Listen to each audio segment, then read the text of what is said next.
కురుక్షేత్ర యుద్ధానికి సిద్ధమైన పాండవ సైన్యం సేనాధిపతులు ఇక్కడే కనిపిస్తా ఉన్నారు. ఈ వేదికలో నుంచి ఇక్కడే చూస్తా ఉంటే ఇక్కడ పాండవ సైన్యం కనిపిస్తా ఉంటే అక్కడ కౌరవ సైన్యం ఉంది. వారి సైన్యంలో దుష్ట చతుష్టయం ఉంది, గజదంగల ముఠా ఉంది. వాళ్లకు వారి వ్యూహాలలో, వారి కుట్రల్లో, వారి కుతంత్రాలలో, మోసపూరిత వాగ్దానాల్లో వెన్నుపోట్లు, పొత్తులు, ఎత్తులు, జిత్తుల పద్మవ్యూహం కనిపిస్తా ఉంది అక్కడ.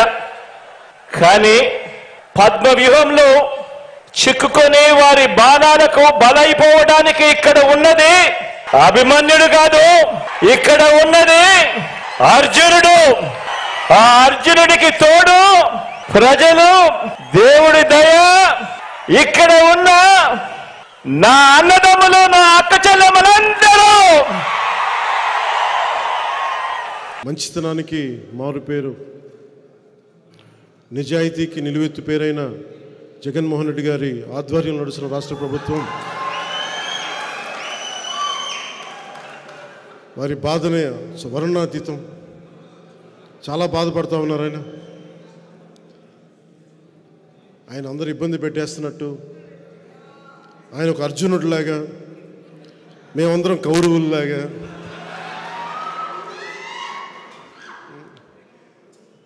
ప్రజలే గాంధీవని, ప్రజల ఆయుధాలని, ప్రజలే శ్రీకృష్ణుడు, ఇట్లా కూర్చోబెట్టి మాట్లాడుతున్నా చాలా ఆశ్చర్యంగా ఉంటుంది. అర్జునుడు ద్రౌపదిని కౌరవులు నిండు సభలో అవమానం చేశారు. నిండు సభలో కౌరవులు. అర్జునుడు తనకి ఆడపడుచులను ఎప్పుడు రక్షించాడు, కానీ ఎప్పుడు తోలనాడలేదు. జగన్ అర్జునుడిగా పోల్చుకోవడం చాలా హాస్యాస్పదంగా ఉంటుంది నాకు. సొంత చెల్లెల్ని, షర్మిల గారిని అత్యంత నీచంగా మాట్లాడుతూ ఉంటే ఎంకరేజ్ చేసే వ్యక్తి అతను అర్జునుడితో పోల్చుకుంటున్నాడు.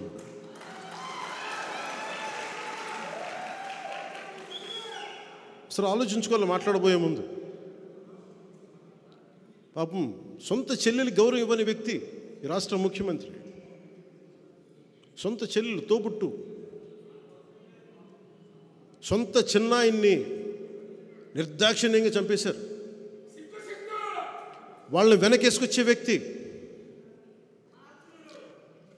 వివేకానంద రెడ్డి గారి కూతురు సునీత గారు, నాకు రక్షణ లేదు, చంపేస్తానని ఫోన్లు వస్తున్నాయని ఆవిడ చెప్తా ఉంటే ఇలాంటి వ్యక్తి అర్జునుడితో పోల్చుకుంటా ఉన్నాడు. ఎవరు కౌరవులు, ఎవరు అర్జునులు, ఆ స్థాయికి నేను మహాభారతం మాట్లాడలేదు. ఇది కలియుగం. ఇది కలియుగం. మొదటి పాదం రెండో పాదం నాకు తెలియదు, కానీ మనం ఎవరం కూడా శ్రీకృష్ణుడితోటి, అర్జునుడితోటి, కౌరవులతోటి పోల్చుకోవద్దు. మీరు జగన్, మీది వైసీపీ, మేము పవన్ కళ్యాణ్, మా జనసేన. ఎవరు మంచివాళ్ళు, ఎవరు నిలబడేవాళ్ళు, ఎవరు ప్రజలకు అండగా ఉండేవాళ్ళు, ఎవరు దోపిడీ చేసేవాళ్ళు ప్రజలకి బాగా తెలుసు. ప్రజలు నిర్ణయిస్తారు. స్వాగతం చెప్పుకోవాల్సిన అవసరం లేదు. నేను ఇన్ని రోజులు కూడా, ఏ రోజున కూడా ఆయన తగ్గించి ఎప్పుడు మాట్లాడు. సొంత చెల్లికి గౌరవం ఇవ్వనివాడు మన ఇంట్లో ఆడపడుచులకి, మన తల్లికి, మన ఇంట్లో ఆడపడుచులకి గౌరవిస్తాడని నేను అనుకోను, ఆశించను కూడా. ఇందాక పెద్దలు బాలశౌరి గారు చెప్తూ, ఇంత వ్యక్తిగతంగా దిగజారిపోయే తిట్లు ఇన్ని ప్రభుత్వాలు వచ్చినాయి.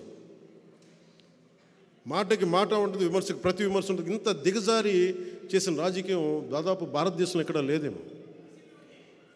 వైసీపీ ఉన్న చోటే దిగజారుతనం ఉంటుంది. ఇది మారి నన్ను ఎన్నిసార్లు తిట్టినా, వ్యక్తిగతంగా ఎన్ని రకాలుగా మాట్లాడినా, ఎందుకు బాధ్యతతో ఉంటానంటే వచ్చే తరానికి ఎంతో కొంత విలువలతో కూడిన రాజకీయం చూపించడానికి. నేను మాట్లాడితే పవర్ స్టార్ అంటే పవర్ లేని వాడికి పవర్ స్టార్ బిరుదు ఎందుకు అంటే అలాగే. నేను సినిమాల్లోనే పవర్ స్టార్ అనే పదం వాడిన. ఎప్పుడు ఎందుకు వాడినంటే, నాకు వ్యక్తిగతంగా నన్ను ప్రజల మనిషి అనుకోవటం ఇష్టం, కానీ నన్ను పవర్ స్టార్ అనే పదం నాకు ఎబ్బెట్టుగా ఉంటుంది, నాకు నిజంగా చెప్పాలంటే. ఎందుకంటే ఎప్పుడు కూడా నేను నా నిర్దేశకత్వంలో ఉన్న సినిమాలు, నా కంట్రోల్లో ఉన్న సినిమాలకు ఎప్పుడు కూడా నేను పవన్ కళ్యాణ్ ఒక సింపుల్గా ఎనీ అదర్ హీరోలాగా యాక్టర్లాగా పేరు ఉంటుంది తప్ప ఆ టైటిల్ కూడా పెట్టుకోవడం నాకు ఇష్టం ఉండదు.